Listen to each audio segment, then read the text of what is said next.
বাড়ির আরেক পাশ থেকে দেখুন, আগের ছানাটির তো খোঁজ এখনও পাওয়া যায়নি।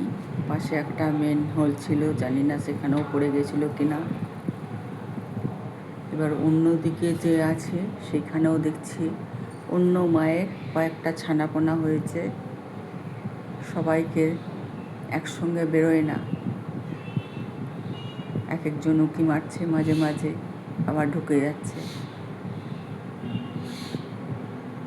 এখন সকালবেলা, তাই ওরা একটু উঁকি ঝুঁকি মারছে। যখন মানুষের আনাগোনা বেড়ে যাবে তখন ওরা আবার ভেতরে ঢুকে যাবে।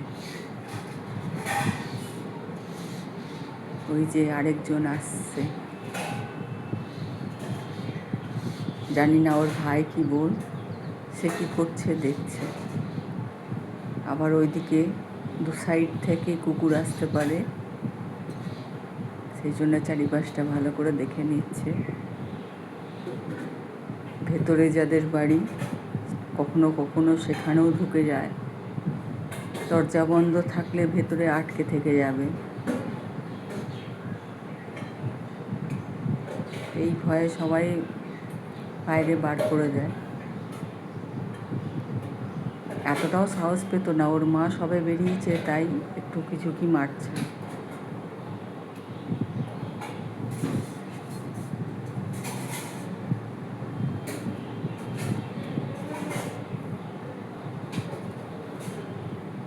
ওই কেউ আসছে মনে হয়, ছুটে পালিয়ে গেল।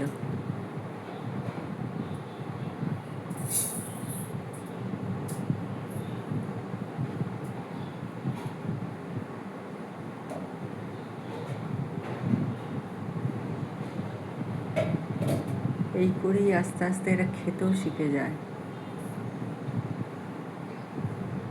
মায়ের পেছন পেছন ঘোরে।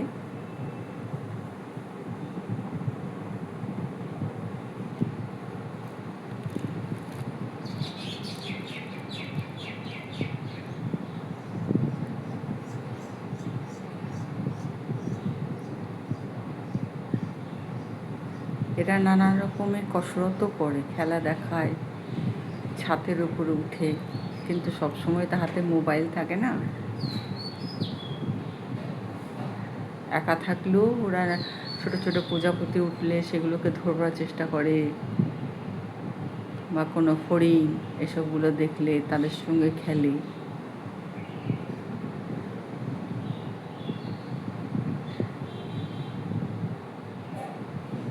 মায়েরাও ছোট ছোট ইঁদুর বা মাছের কাঁটা ফাটা এদিকগুলোকে তুলে নিয়ে আসে, কিছু পেলে ওদের খাওয়াতে শেখায়।